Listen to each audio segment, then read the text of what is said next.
buhungiro, maniyo mwumva bugufi, yumva ngome cyane. Umikoreze ezamaganya,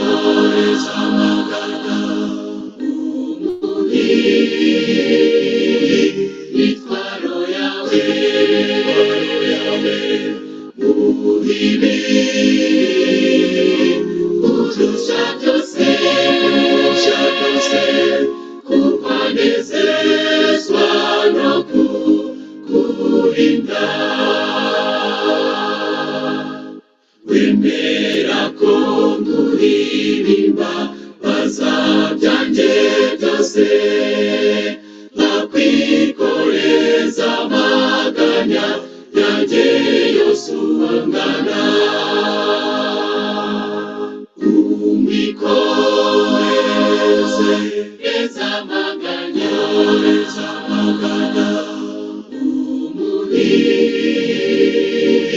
imitwaro yawe, mubibi udusha byose, kuko anezezwa no kukurinda. Ndakwiringira nyagasa, ninguhanze amaso, ucutimira bawumva masengesho gusenga. Umikoreze ezamaganya,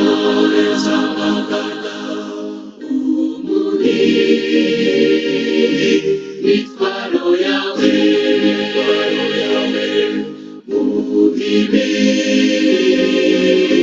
udusha byose,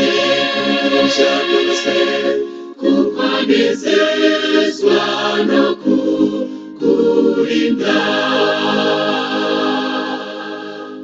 Iby'ejo ntibimpangayikishije na hato, ko ngufite Mana yanjye, naterwa ubwoba n'iki? Umikoreze ezamaganya,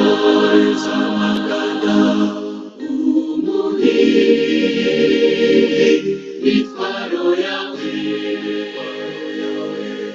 mubibi udusha byose, kuko anezezwa no kukurinda.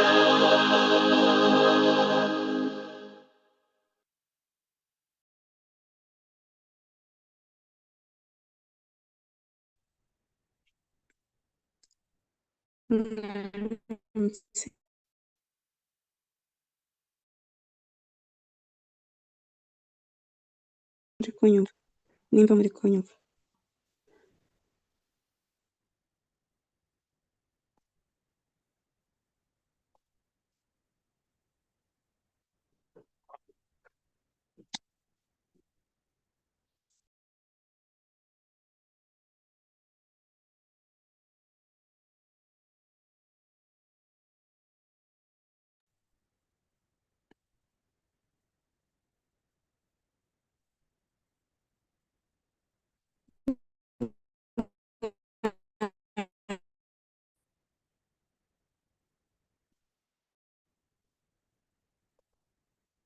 Muri kunyumva?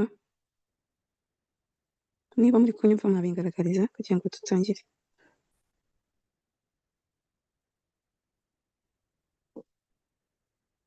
Yego, Imana ishimwe cyane. Ndabashuje mwese abamaze kugera hano, Imana ibahe umugisha. Nongeye no kwakira abashyitsi baba bateranye natwe, baba bateranye natwe ku nshuro ya mbere cyangwa ku ya kabiri, turabakiriye cyane, biyumvamo ikaze. Tugeze ku munsi wacu wa kane w'amateraniro. Amateraniro y'icyumweru cyose. Uyu munsi njye ugiye kuyobora nitwa Tuyishimiye Martha, ndetse umubwiriza turi kumwe ugikomeje ni William Bwanakweli. Ndagira ngo nsabe host adushyirireho indirimbo ya 350 dutangira gahunda yacu. 350.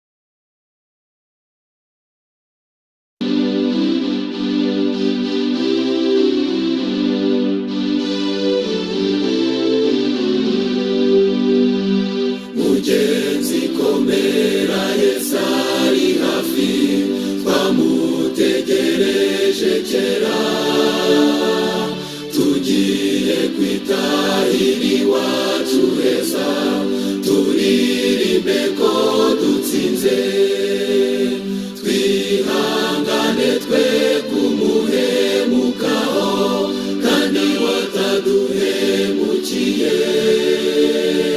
yatweretse urukundo ruhebuje, nirwo rwatumye adupfira.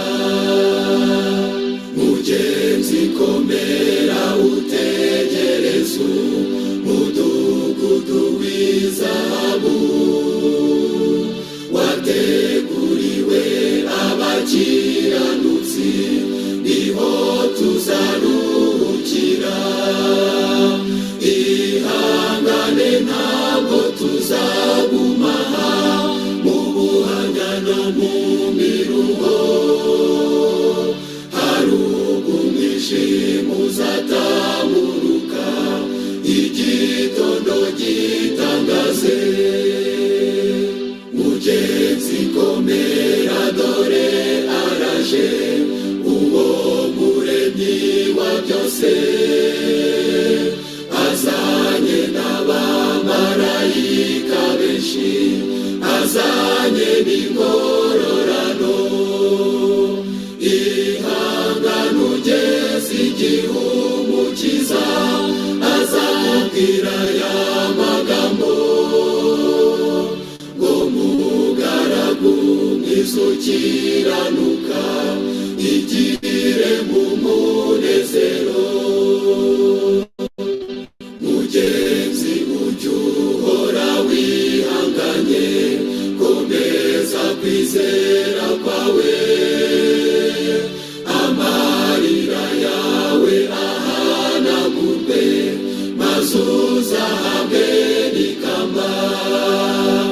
Ihangane mwene data, ni koko isezerano rye ni impamo, uzibanirayo n'abakijijwe na Yesu umukiza wacu.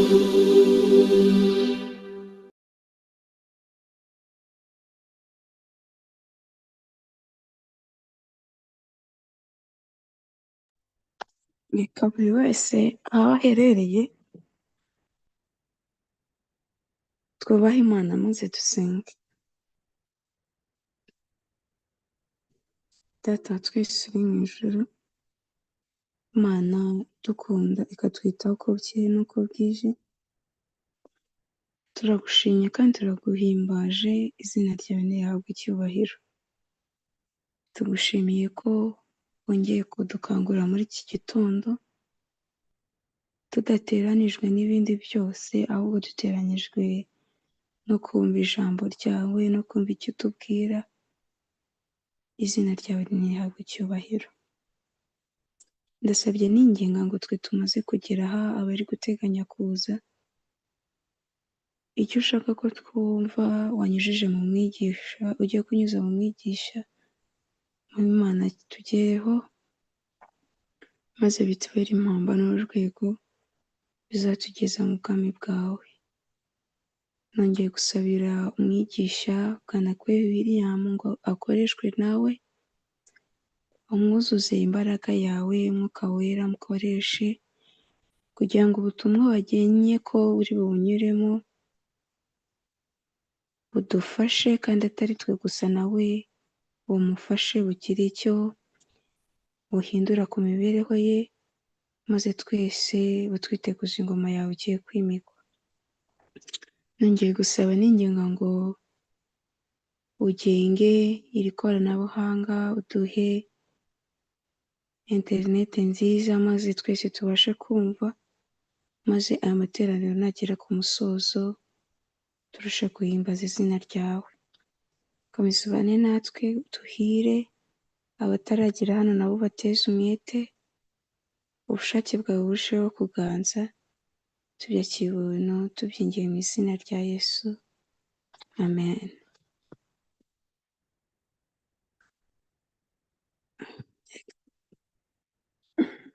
Tugiye guha umwanya umwigisha wacu Bwanakweli William, Imana imukoreshe. Murakoze.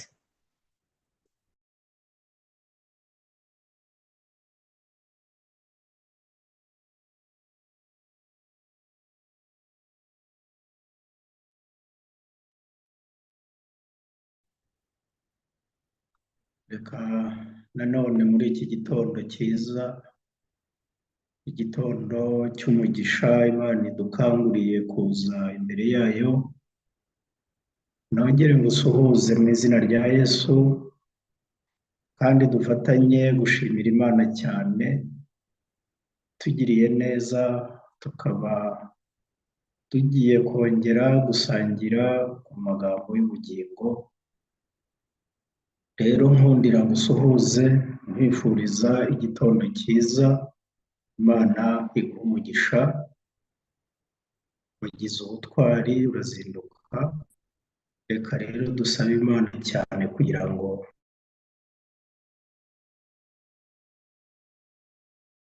ijambo yadutegura Imana. Nkundira rero nk'uko bikwiriye tubanze twiragize Imana yacu. Data mwiza, ndagushimiye cyane wakomeje kubana natwe muri ibi bitondo, utwigisha, uduhugura kandi uduhumuriza. Izina ryawe rihabwe icyubahiro. Turagusaba ngo rero ukangurire imitima yacu gutega amatwi, kandi udushoboze no gufata ibyemezo tuyobowe na Mwuka Wera byo kwemera kurekura uburyo bwose twebwe twihangiye bwo gukiranuka, ahubwo twambikiye gukiranuka kwa Kristo. Kandi iyi nzira tumaze iminsi tubaririza, Mwuka Wera akomeze kuhishurira imitima yacu.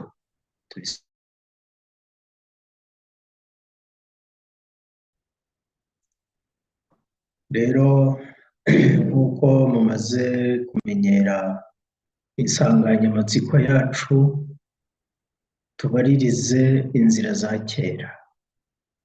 Tubaririze inzira za kera, kuko hari inzira Imana ishaka ko turushaho kuzirikana, inzira ya yindi abanduye imitima batazabasha kunyuramo, ariko kandi kuko ari inzira yo kwera, Imana iradusezeranira yuko bose nta na rimwe abagenzi bazayiyoba, kabone n'iyo baba ari abaswa.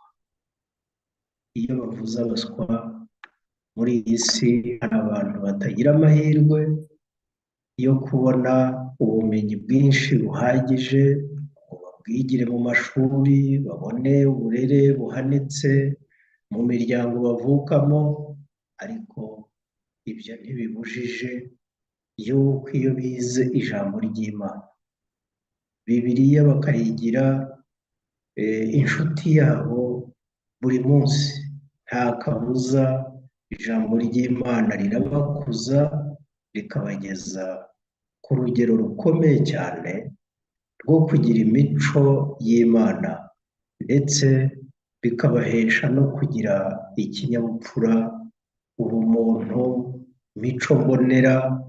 Ibyo byose isi ikaba idashobora kubitanga nk'uko ijambo ry'Imana ribitanga. Nkundira rero mwibutse ko ibihe byose twagiye twiga ijambo ry'Imana ntabwo twabuze gusoma zaburi, cyane cyane zaburi zagiye zidufasha gushima Imana, tuzirikana imigisha Imana yagiye iduha. Ni byiza rero nanone ko twongera kureba muri zaburi y'ijana n'eshatu, umurongo wa mbere reka tugeze ku murongo wa 6. Ni zaburi ifite imirongo myinshi, ariko reka tubanze tuzirikane n'aya magambo: umutima wanjye himbaza Uwiteka, mwa bindimo byose mwe muhimbaze izina rye ryera. Umutima wanjye himbaza Uwiteka, ntiwibagirwe ibyiza yakugiriye byose. Niwe ubabarira ibyo wakiraniwe byose, agakiza indwara zawe zose, agacungura ubugingo bwawe ngo butajya muri rwa rwobo, akakwambika imbabazi no kugirirwa neza nk'ikamba, agahaza ubusaza bwawe ibyiza, agatuma usubira mu busore bushya bumeze nk'ubw'ikizu. Uwiteka akora ibyo gukiranuka, aca imanza zitabera, zirenganura abarenganywa. Haleluya! Imana yacu ishimirwe imbabazi zayo n'urukundo rwayo. Kandi muri iki gitondo nkundira nanone twongere dutekereze kuri aya magambo: abatemera ko ijambo ry'Imana ribabera umuyobozi, abatemera ko Imana ibaho, abatizera n'abahakanyi, bose barwanya amategeko y'Imana. Ariko ingaruka z'ibyo bakora zerekana ko imibereho myiza y'umuntu ishingiye ku kubaha amategeko y'Imana. Abantu batazasoma icyo cyigisho mu gitabo cy'Imana basabwa kugisoma mu mateka y'ibihugu byinshi. Nagira ngo nsabe mwene data wese na mushiki wanjye tugiye kubana muri iki cyigisho ngo ashake uburyo, niba uyu mwanya bishoboka, yakwiyegereza igitabo cy'ibihamya by'itorero, umuzingo wa 4, kuko tugiye kwibanda ku magambo yanditse mu gihamya cya 26,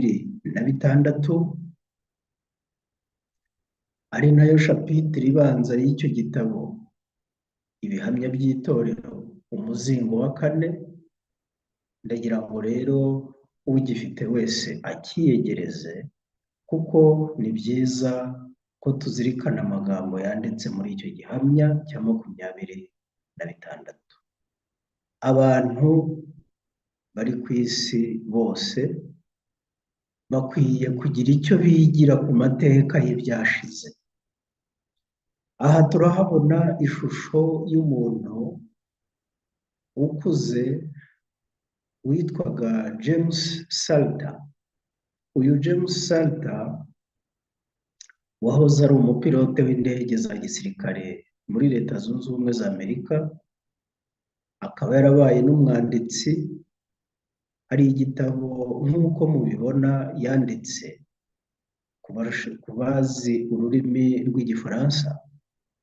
Icyo gitabo yacyise ngo tout ce qui n'est pas écrit disparaît, bivuze ngo ikitanditse cyose kirazimira. Ubundi Abafaransa basanganywe umugani uvuga ko amagambo abantu baganira bavuga aguruka nk'umuyaga akagenda ntiwongere kuyumva iyo abayavuga barangije kuyavuga nyine. Mu yandi magambo ni bimwe bavuga ngo akarenza umunwa karushya ihamagara. Ngo ariko inyandiko zo zihoraho cyangwa se zirasigara aho abantu bashobora kuzisoma bakamenya ibyari bigenderewe kuvugwa haba kera cyangwa vuba, kugira ngo abariho n'abazabaho babashe kugira icyo biga ku byashize, ku bihe byarangiye. Turashimira Imana rero yatugiriye ubuntu ikandikisha ijambo ryayo. Ndagira ngo utekereze uko byamera itorero ry'Imana ribayeho ridafite Bibiliya. Byaba bisa n'ijoro ridacya, cyangwa se igihe ibiva byari bitararemwa ku isi, isi icuza umwijima. Nicyo rero gituma Imana yaraduhaye ijambo ryayo, iryo umunyazaburi yagereranyije n'umucyo umurikira ibirenge byacu. Ndasaba Imana rero muri iki gitondo kugira ngo amateka yongere atwibutse ku bijyanye n'urugendo rwacu rw'ibya mwuka, cyane cyane twigira ku cyo ijambo ry'Imana ridukangurira kwiga. Urwandiko Pawulo yandikiye Abakorinto rwa mbere igice cya 10 umurongo wa 1 kugeza uwa 6 aratubwira amagambo meza Pawulo yatwigishije avuga ati, bene data, sinshaka ko mutamenya yuko ba sogokuruza bose bari munsi ya cya gicu, kandi yuko bose baciye mu nyanja yigabanije, bose bakabatirizwa muri icyo gicu no muri iyo nyanja gutegekwa na Mose.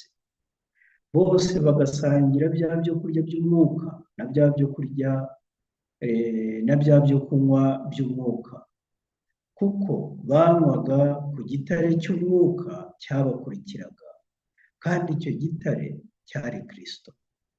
Ariko abenshi muri bo Imana ntiyabashimye, nicyo cyatumye barimbukira mu butayu. Ariko ibyo byabereyeho kugira ngo bitubere akabarore, kuko ngo tutifuza ibibi nk'uko babyifuje.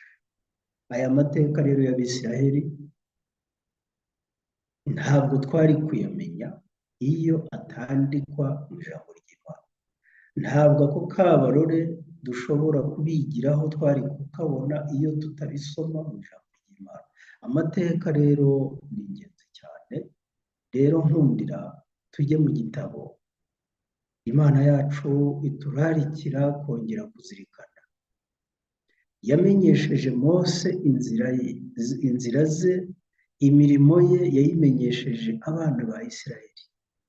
Uwiteka ni umunyebambe, ni umunyambabazi, atinda kurakara, afite kugira neza kwinshi, ntakomeza kurwana iteka, ntagumana umujinya iminsi yose, kandi ntiyatugiriye ibihwanye n'ibyaha byacu, ntiyatwituye ibihwanye no gukiranirwa kwacu. Iyi ni ya Zaburi 106 ikomeza kutwibutsa urukundo rw'Imana mu rugendo rwacu ruduherekeza uko bukeye n'uko bwije, tugwaguza, dusitara, tugwa, tubyuka, ariko Imana igakomeza kubana natwe igira ngo itwireherezeho. Rero ibihamya by'itorero, ndagira ngo nkubwire ko aya magambo ngiye kugusomera arimo icyigisho gikomeye cyane. Nifuza ko Mwuka Wera aganiriza umutima wawe. Ntabwo ndi busobanura aya magambo, ahubwo ndinginga Mwuka Wera ngo abe ari we uyasobanurira imitima yacu n'ubwenge bwacu, kugira ngo tugire icyo tuyakuramo. Amateka dusanga muri Bibiliya ni amateka y'ukuri y'ubuzima bw'abantu babayeho, uhereye kuri Adamu ugakurikiza uko ibisekuru byagiye bisimburana kugeza mu gihe cy'intumwa. Tubwirwa neza amateka yeruye y'ukuri kw'ibyabaye n'ubuhamya nyabwo bw'abantu nyakuri dusanga muri Bibiliya. Ni ingingo idasanzwe kuri benshi kubona ko amateka yahumetswe ashobora kuvuga ku kuri kw'imibereho y'abantu beza, nyamara bagiye banduza imico mbonera yabo.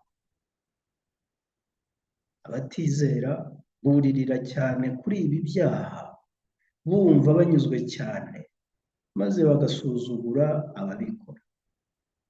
Abanditsi b'ibyanditswe byera ntabwo bigeze bakikira ukuri kugira ngo birinde kwandika urupapuro rw'amateka yera yijimishijwe n'ibikorwa by'abantu by'intege nke kandi b'abanyamafuti. Abanditsi bashorewe n'Imana banditse ibyo Mwuka Wera ababwirije, nta bubasha bwabo bwite bafite ku murimo. Bandikaga ukuri nk'uko kuri kandi bashize amanga. Ukuri gucyaha kurahishurwa bitewe n'uko intekerezo zacu zigira iherezo zidashobora gusobanukirwa neza rwose.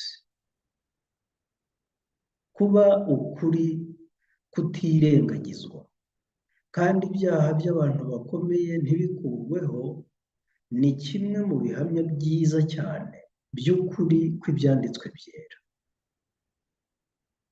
Benshi bavuga ko byoroshye guhuza ibyabaye n'ubuzima busanzwe, ariko ni ukuri kwemejwe ko ari ikidashobokera umuntu gutanga amateka atabogamye y'iki gihe, kandi bisa n'ibikomeye kuvuga ukuri nyako udaciye ku ruhande, ukuri kw'inkuru y'umuntu cyangwa abantu twigeze guhurira nabo mu murimo.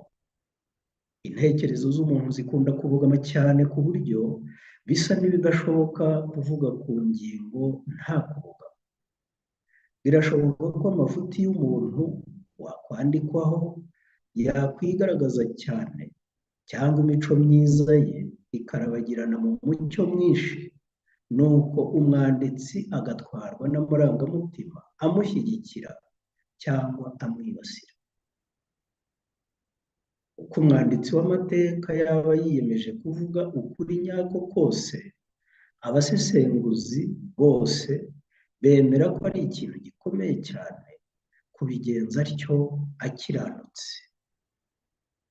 Nyamara gusigwa amavuta mvajuru cyangwa se kuyoborwa na Mwuka Wera byazamuraga abantu b'Imana bakarenga intege nke za muntu, maze bakavuga ukuri koroheje kandi kweruye.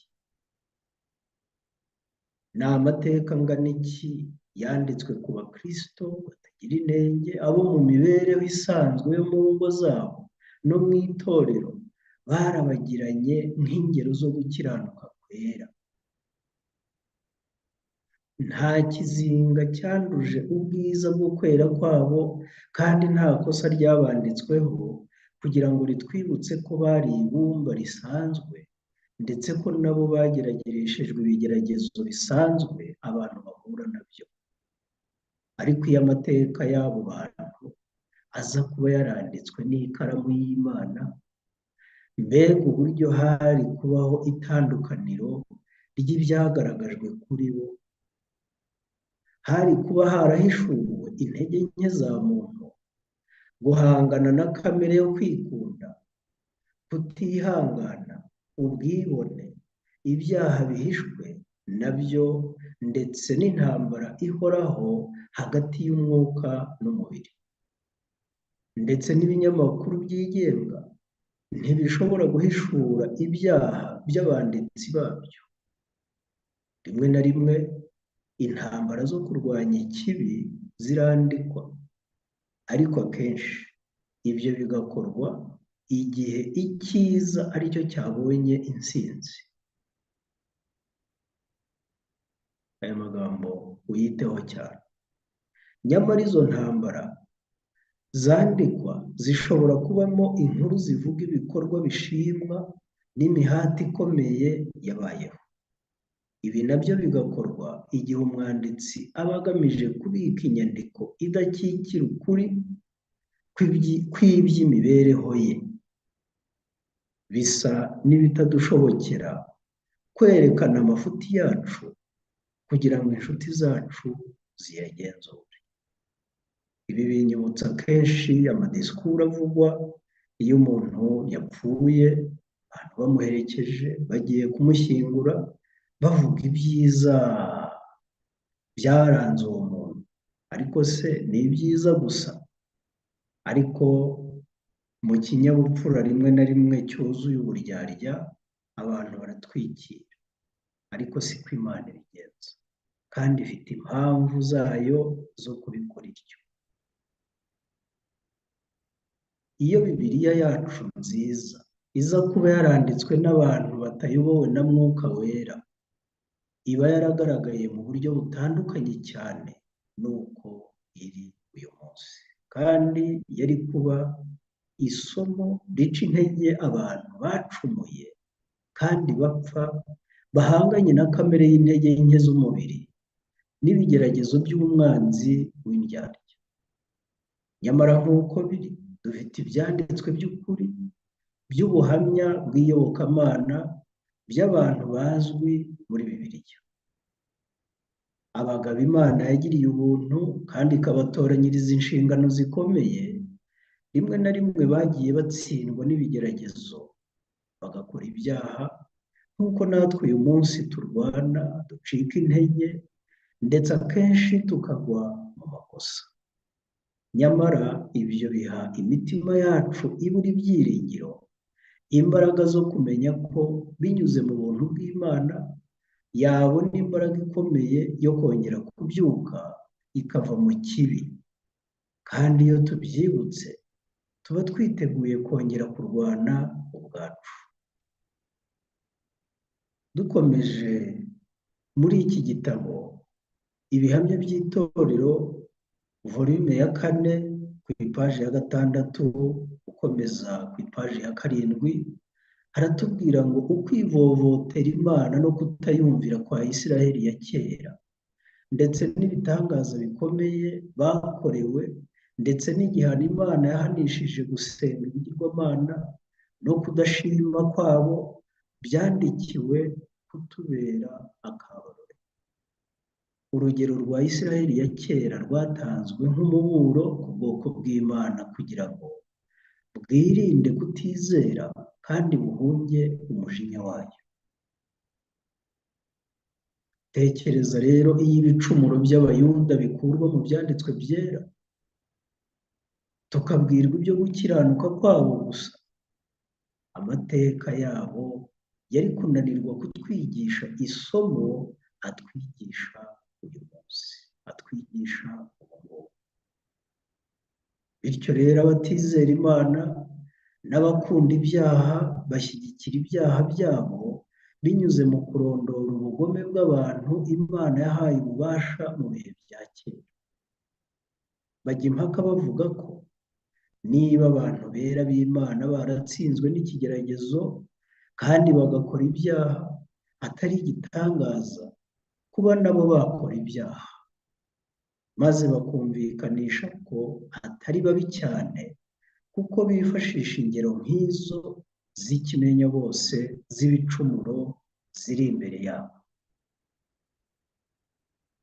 Ikaramu yanditse ibyanditswe byera ikiranuka ku murimo wayo, itubwira ibyaha byatsinze Nowa. Ku basomyi ba Bibiliya, Nowa yabaye umukiranutsi mu gihe cye, ariko se umwuzure umaze gutsemba ibiri ku isi byose n'abantu n'inyamaswa, agasohokana mu nkuge n'abantu yari kumwe nabo 7, umugore, abahungu be 3 n'abakazana be 3. Ibi biratwibutsa ko Nowa yahinze uruzabibu yarangiza akanywa inzoga, agasinda, akambara ubusa ku karubanda. Ibyo nabyo Imana yemeye ko byandikwa. Hari impamvu. Ibyaha bya Loti, ibyaha bya Aburahamu inshuti y'Imana, ibyaha bya Dawidi, ibyaha bya Salomo, ibyo byose Imana yemeye ko byandikwa mu ijambo ryayo.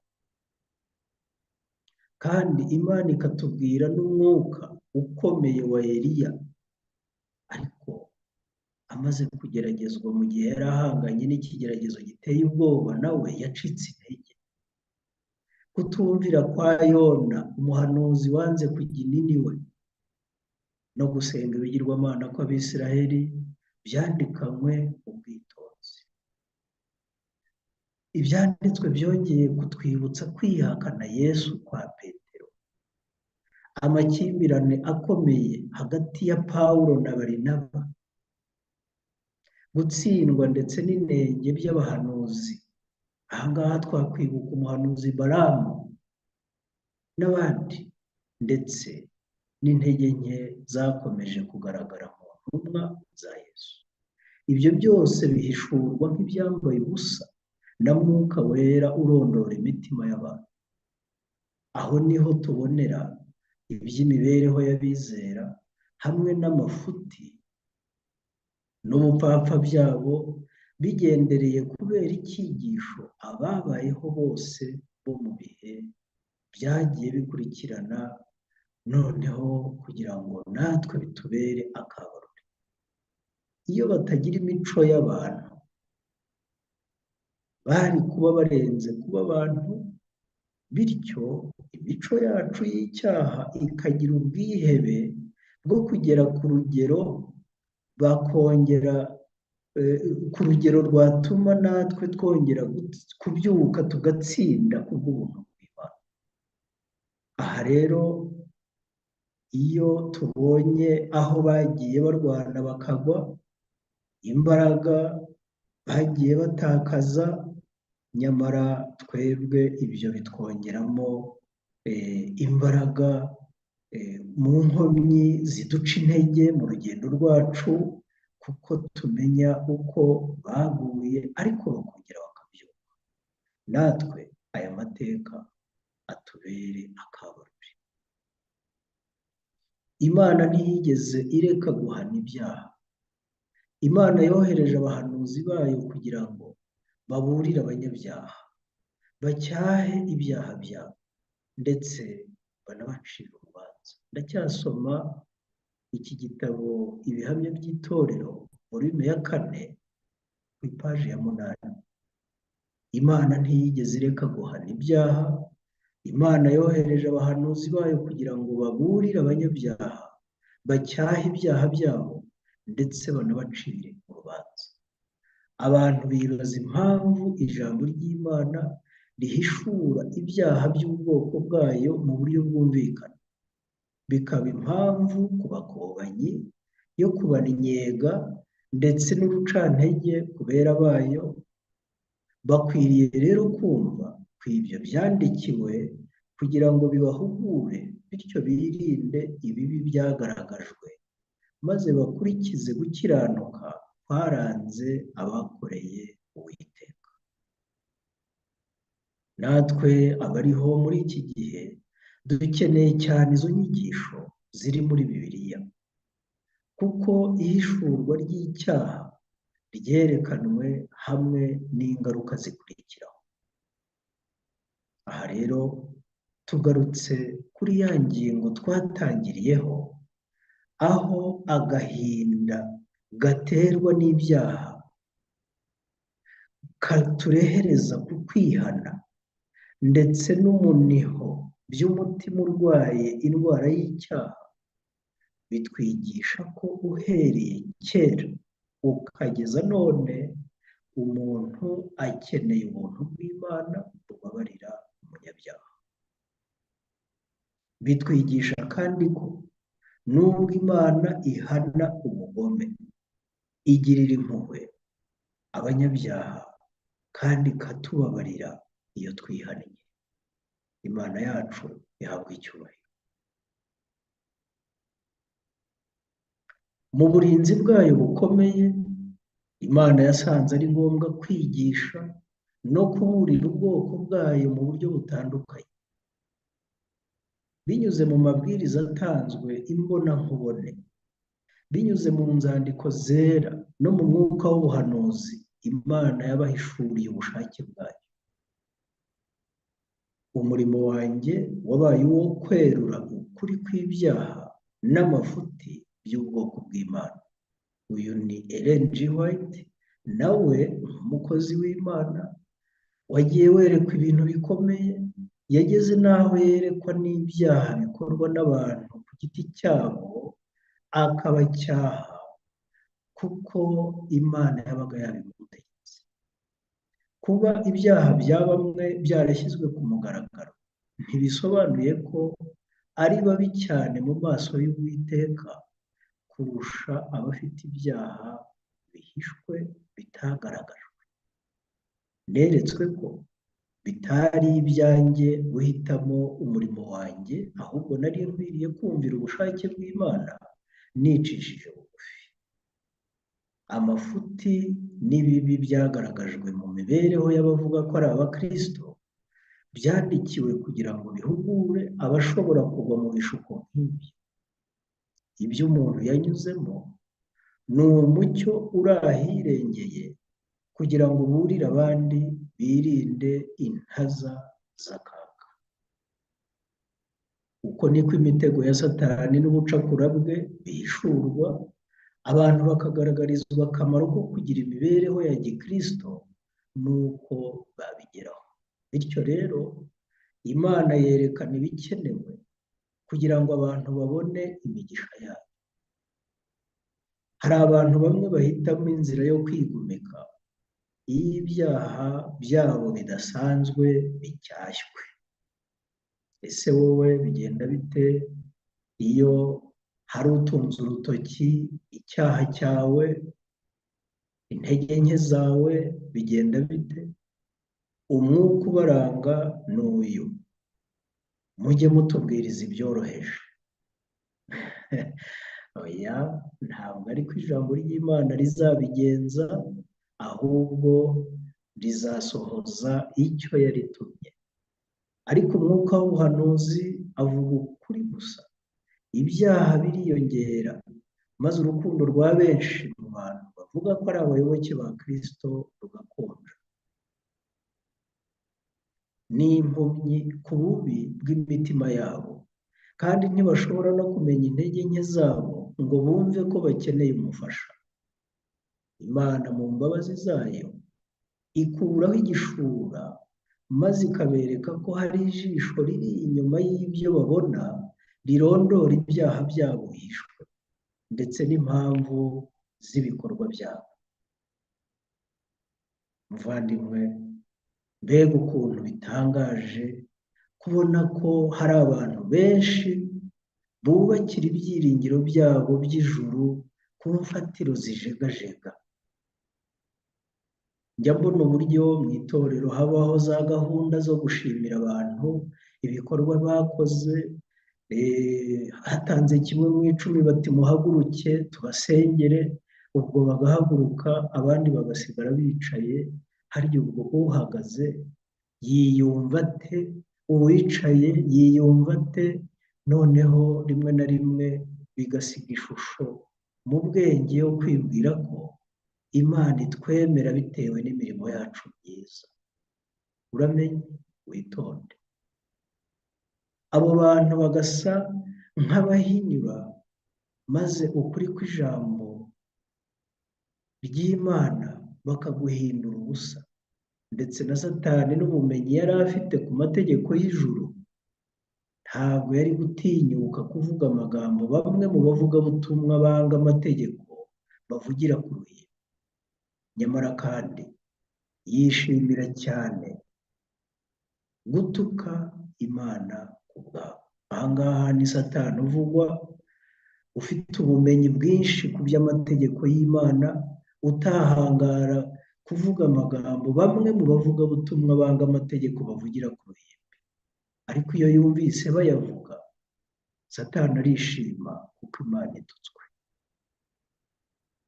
Ubwoko bw'Imana buramutse bumenye uburyo ikorana nabwo maze bukemera inyigisho zayo, bwabona inzira igororokeye ibirenge byabwo n'umucyo ubayobora mu bihe by'umwijima ndetse no mu gihe butentebutse. Dawidi yize ubwenge bwo gukorana n'Imana maze yicisha bugufi, yemera igihano cyayo, yemera igihano cy'Imana isumba byose. Kwigaragaza nyako kw'imiterere ye nyakuri kwerekanwe n'umuhanuzi Natani kwateye Dawidi gusobanukirwa ibyaha bye kandi kwamufashije kubyihana. Yemeye kugirwa inama yiyoroheje maze yicisha bugufi imbere y'Imana. Yaravuze ati, amategeko y'Imana aratungana kandi asubiza intege mu bugingo, nk'uko byanditse muri Zaburi ya 19:7. Nkundira muvandimwe, mubwire yuko amateka dusoma muri Bibiliya y'abantu ni meza cyane mu rugendo rwacu muri iyi nzira turimo kubaririza kugira ngo tuyigenderemo. Abanyabyaha bihana nta mpamvu n'imwe ikwiye kubatera kwiheba. Aya magambo yaranyubatse kandi arampumuriza. Abanyabyaha bihana nta mpamvu n'imwe ikwiye kubatera kwiheba, kuko bibutswa ibyaha byabo ndetse bakaburirwa ku kaga bitera. Ibi byose bibakorerwa byerekana uburyo Imana ibakunda n'uko ishaka kubakiza. Hariho umuntu wavuze ati, aho kubaho nshimagizwa n'abantu, nakwishimira kugawa n'Imana, kuko mu mugayo w'Imana ingaya haba hihishemo umugisha. Ayo magambo yazirikane. Ntugakunde ko abantu bakogeza, bagukomera amashyi, bahora bavuga ibitangaza n'ibigwi byawe. Oya, burya uri umunyantege nke, turi abanyabyaha, twese ntabwo dushyikira ubwiza bw'Imana. Rero dukwiriye gusa kwemera inama Imana itugira no gukora ibyo ishaka kugira ngo tuzaragwe ubugingo buhoraho. Imana yeretse abantu bayo bacumuye amakosa yabo kugira ngo bayitegereze uko angana, bamurikiwe n'ukuri mvajuru.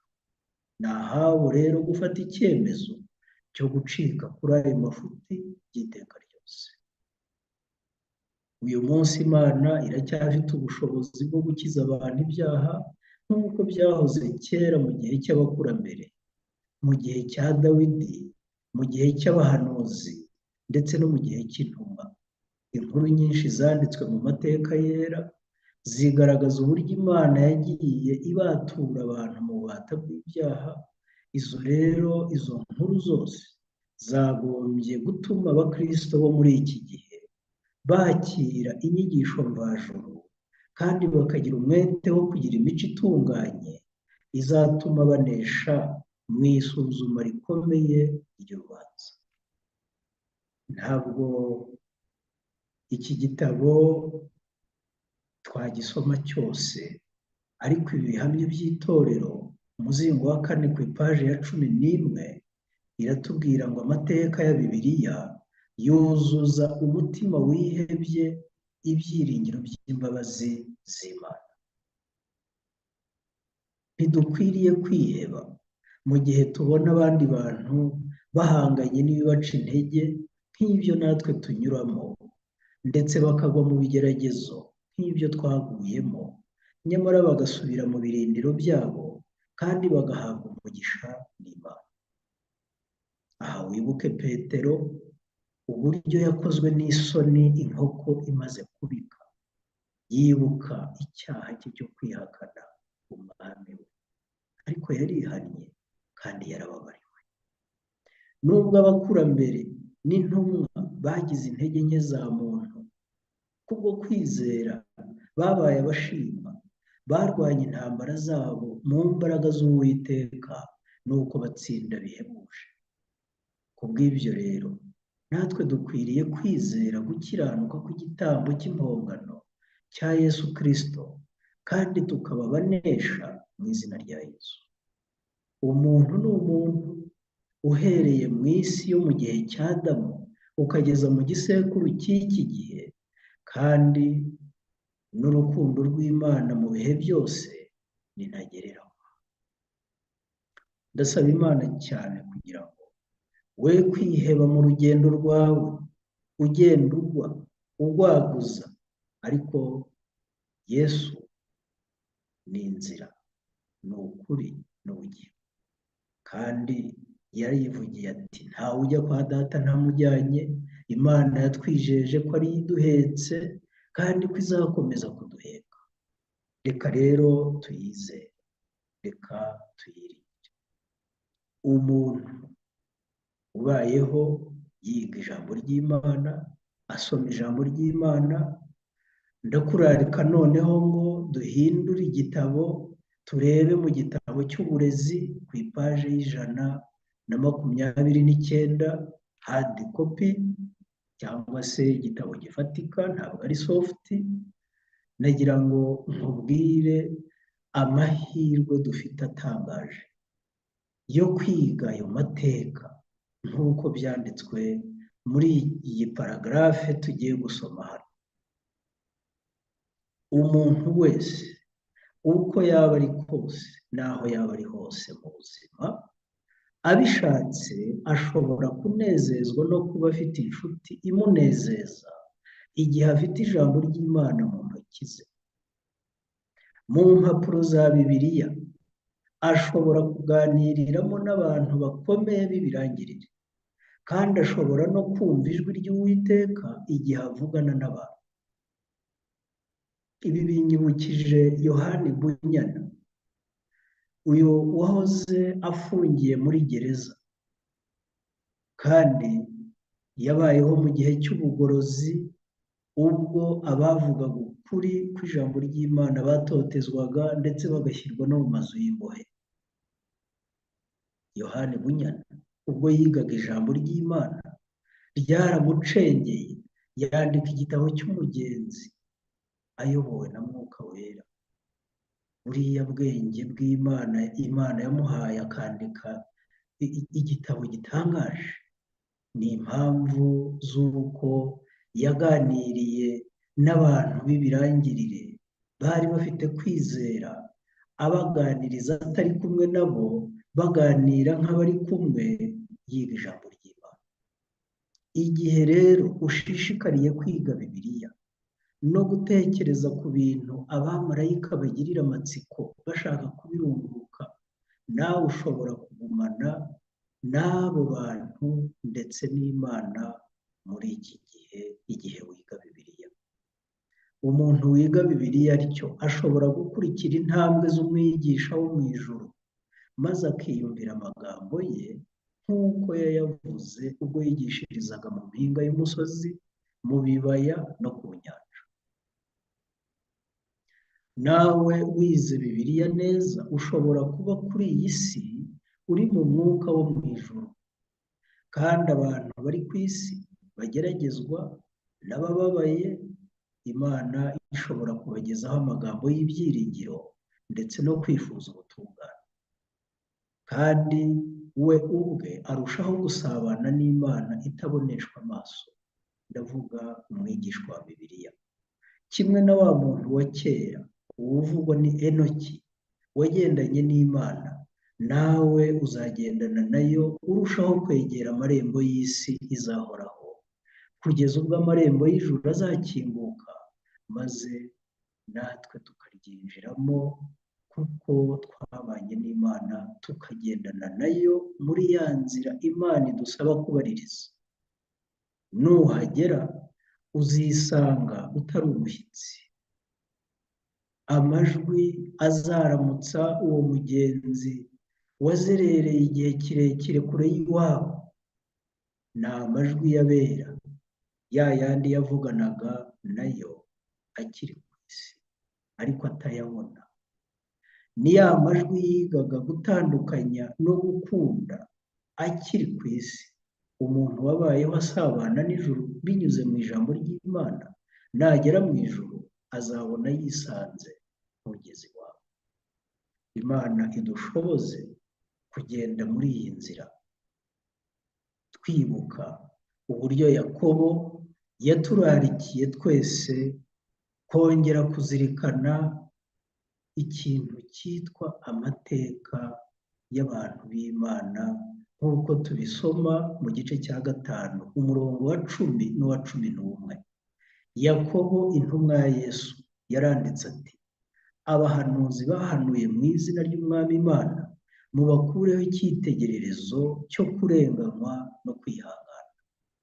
Mwibuke yuko abihanganye tubita abanyehirwe.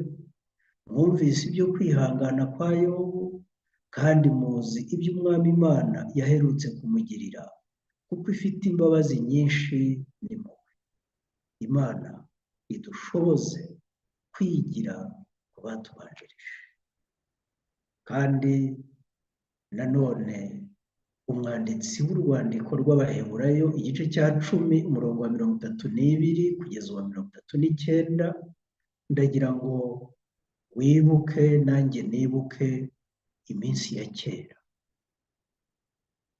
uburyo habayeho amateka agaragaza ukuntu natwe twihanganiraga imibabaro y'intambara nyinshi tumaze kuvirwa n'umucyo, ubundi tugahinduka ibishungero, tugatukwa, tukababazwa, tugasangira imibabaro n'abagirirwa batyo.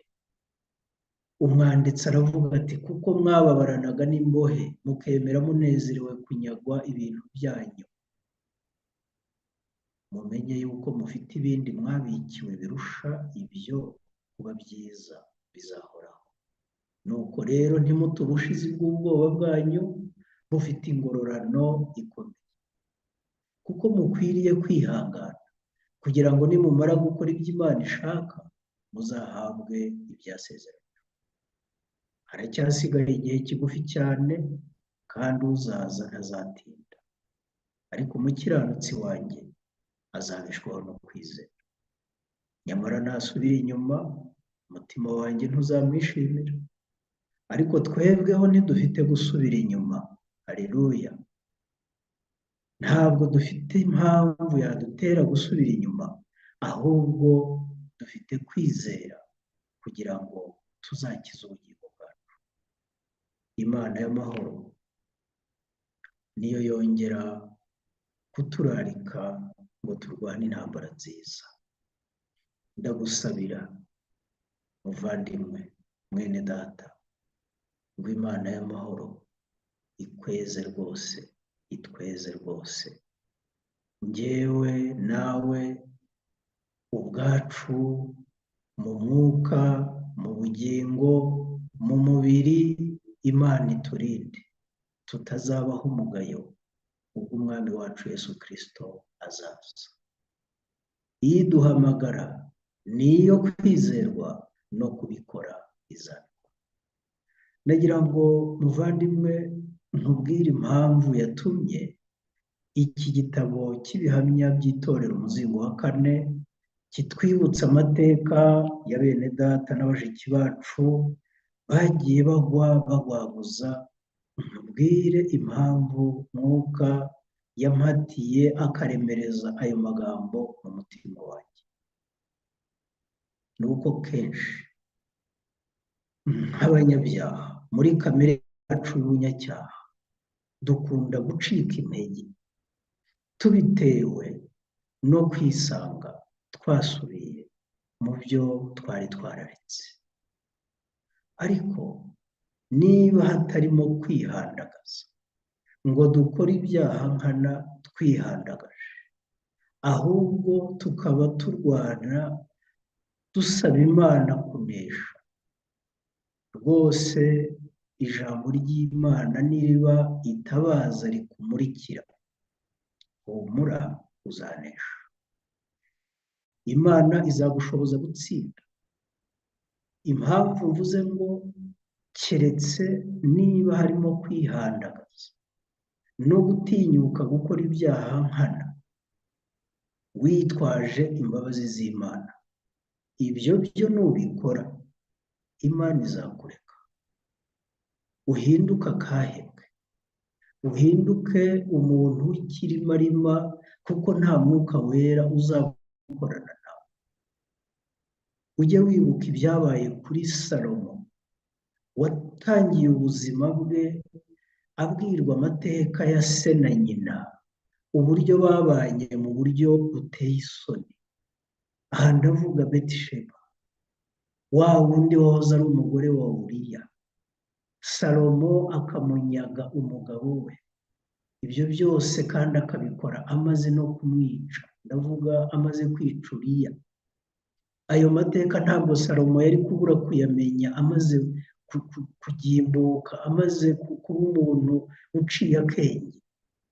Byamucishije bugufi, nta nubwo yibazaga mu mutima we ko yaba umwami wa Isiraheli, kuko yiyumvagamo ipfunwe aterwa n'ukuntu yavutse mu muryango umeze utyo. Ariko Imana yaramutoranije imugira umwami wa Isiraheli. Ariko igihe yamubwiraga ati ngaho nsaba icyo ushaka, Salomo yicishije bugufi, ntiyasabye ubutunzi, ntiyasabye icyubahiro, ntiyasabye ikindi, ahubwo yasabye ubwenge, ubwenge bwo mu ijuru, ubwenge bw'Imana, kugira ngo azabashe gusohoza inshingano. Imana yarashubije isengesho rye, Imana yashubije icyo asabye, ndetse n'ibyo atasabye Imana irabimuha. Imana yacu ni Imana yo kwizerwa, iradukunda cyane. Ariko ibuka ko Salomo amaze kurya, amaze kunywa, amaze kugira icyubahiro, amaze kugira ibyo umuntu yakwita imigisha yose umuntu akenera mu buzima, Salomo yaribagiwe. Maze ubwirasi, ubwibone, kudamarara, kuvuyarara byuzura umutima we. Salomo Imana yishyira ku ruhande, aragenda arashayisha bitangaje. Ngira ngo amakuru ye murayazi mu ijambo ry'Imana, sinshaka kongera kuyasubiramo yose uko yakabaye. Ariko uzirikane yuko nubwo waba waratangiye neza, ariko ukaza kwibeshya ukavuga ngo Imana ni inyambabazi, reka nibi mbikore izambabarira. Witonde, hari ubwo ushobora kugenda utyo ukaba ugiye ubutazagaruka.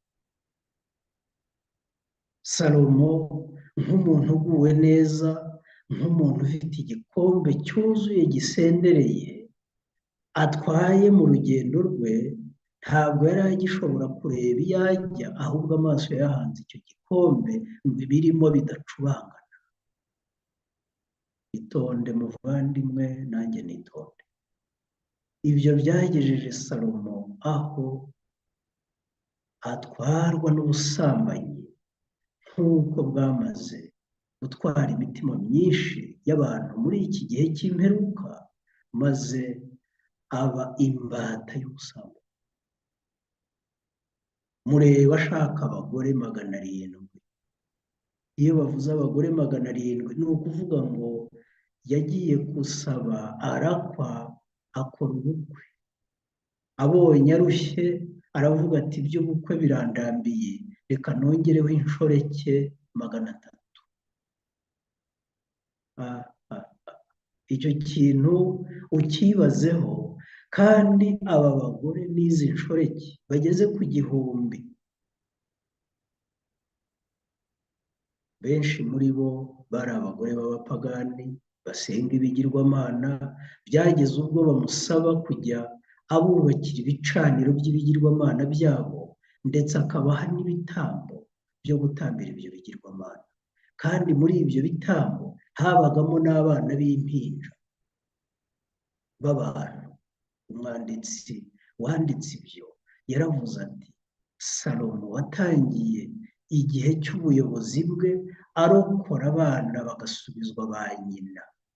Muri cya gitekerezo cy'urubanza yaciye cy'abagore babiri bapfaga umwana, yaje gusayisha ageza ubwo yambura impinja abantu akajya kuzitambira ibigirwamana by'abagore be n'inshoreke ze kugira ngo abanezeze. Urumva aho icyaha kigeze ubu?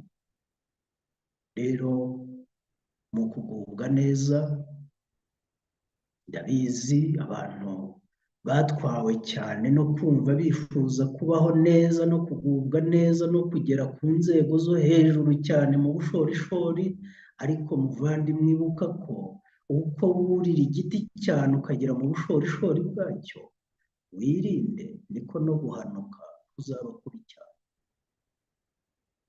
None mwene data, ijambo ry'Imana ryatubwiye muri ibi bitondo byose ngo tubaririze inzira zacu za kera. Reka dusabe Imana cyane gusubiza amaso inyuma, twibuke amateka.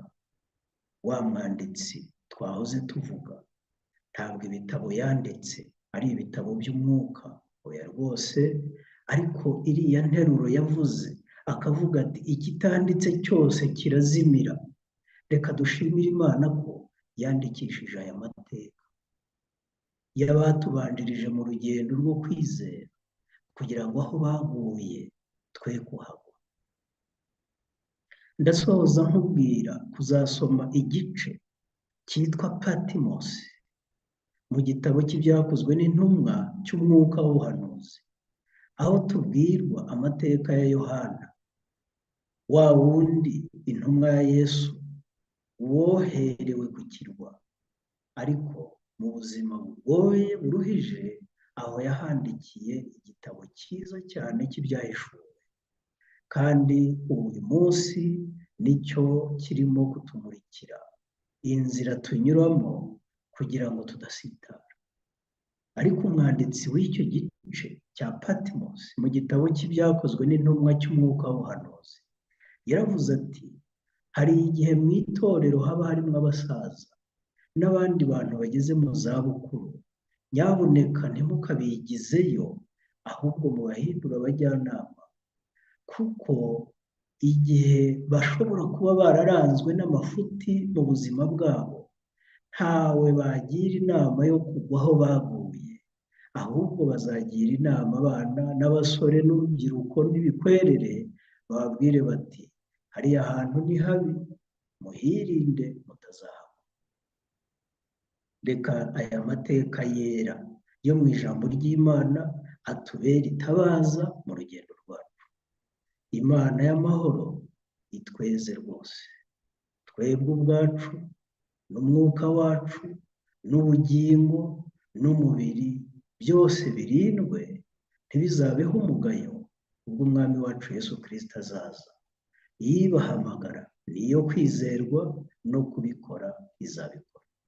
Reka nsoze nshimira Imana kandi nkurarikira gukomeza muri ibi bitondo bikurikiyeho, gukomeza kwiga ijambo ry'Imana no guhugurwa naryo. Mwuka wera akomeze kuturondora kandi adushoboze kwera kwa Kristo, aba ariko twambikwa nk'ikanzu yo gukiranuka kwe. Ibyo mbigusabiye nanjye mbyisabira mu izina rya Yesu. Imana iguhe umugisha.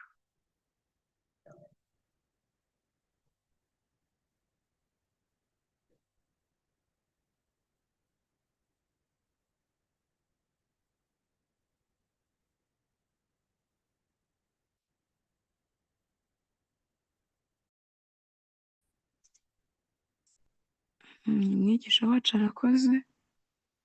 Reka dusabe host adushyiriremo nanone indirimbo ya 350 dusoza.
kwitahira iwacu heza, turirimbe ko dutsinze, twihangane twe kumuhemukaho, kandi wataduhemukiye, yatweretse urukundo ruhebuje, nirwo rwatumye adupfira. Mugenzi komera utegereze umudugudu w'izahabu, wateguriwe abakiranutsi, niho tuzaruhukira. Ihangane ntabwo tuzaguma aha, mu buhanya no mu miruho, umwijima uzatamuruka, igitondo gitangaze. Mugenzi komera dore araje, uwo muremyi wa byose, azanye n'abamarayika benshi, azanye n'ingororano. Ihangane ugeze igihe umukiza azamubwira aya magambo, ngo mugaragu mwiza ukiranuka, igire mu munezero.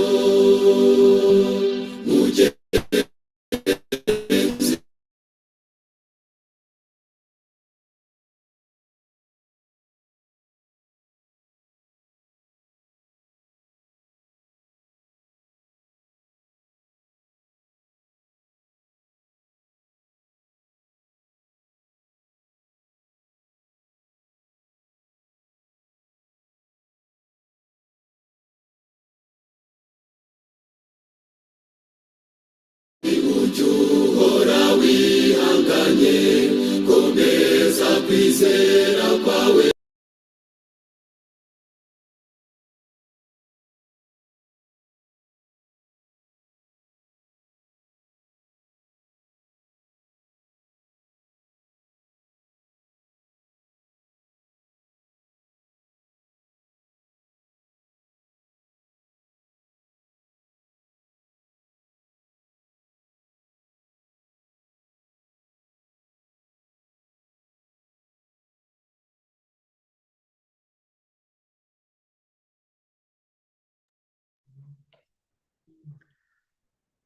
Reka duce bugufi dushime Imana yabanye natwe muri ibi byigisho.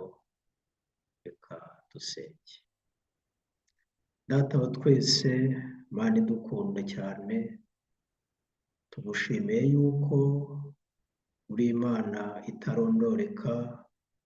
Ntabwo ubwenge bwacu bwacumuye bwijimishijwe n'icyaha bwabasha kukurondora, nyamara wowe uraturondora, ukaturondoza ijambo ryawe, ukagenzura ibyo dukora, utagamije kudukoza isoni, utagamije kutwandagaza, ahubwo ugira ngo utwereke ubunyacyaha bwacu kandi utureshye kubw'urukundo rwawe. Twihane, turabigushimiye, izina ryawe rihimbazwe.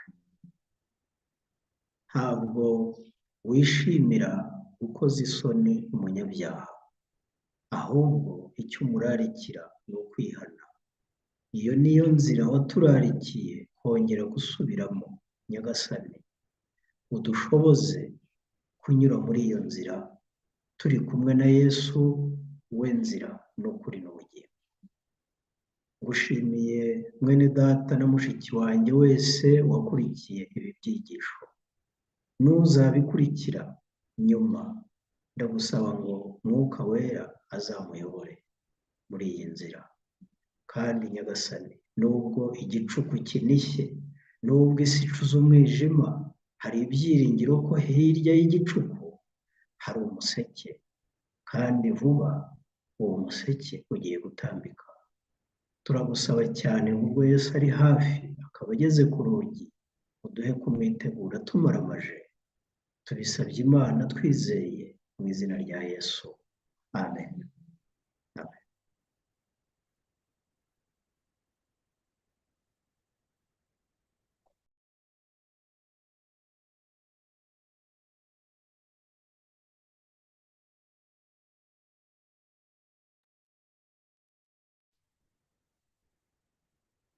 Yesu ashimwe. Dusabiye umwigisha wacu wabanye natwe muri iyi minsi ishize, William Bwanakweli, ndetse dushimiye namwe mwitabiriye,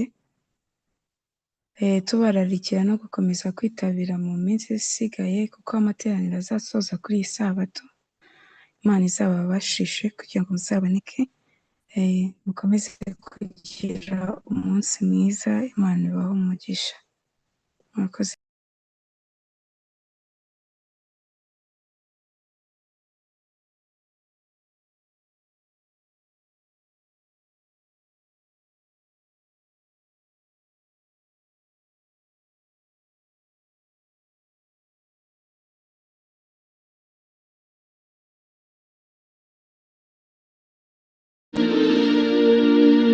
Yesu ntabwo yakwanga nugura umunyabyaha, niwe nshuti ihebuje, ntazanga kukwakira. Imana yatanze Yesu kugira ngo ducungurwe, nubwo wamuhemukiye ntazanga kukwakira. Nubwo ujya umugayisha ntazakwirengagiza, niwe nzira n'umucyo,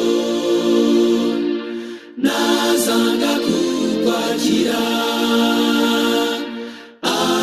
Azagusenda w'ibyaha maze usigara utunganye, azagukiza urupfu ntabwo azakwirengagiza. Ngaho ngwino utiganda, ntazanga kukwakira. Gana ku musaraba, ntazanga kukwakira. Numara gusanga Yesu ntuzasubira mu byaha, ngwino uhabwe ubugingo butagira iherezo.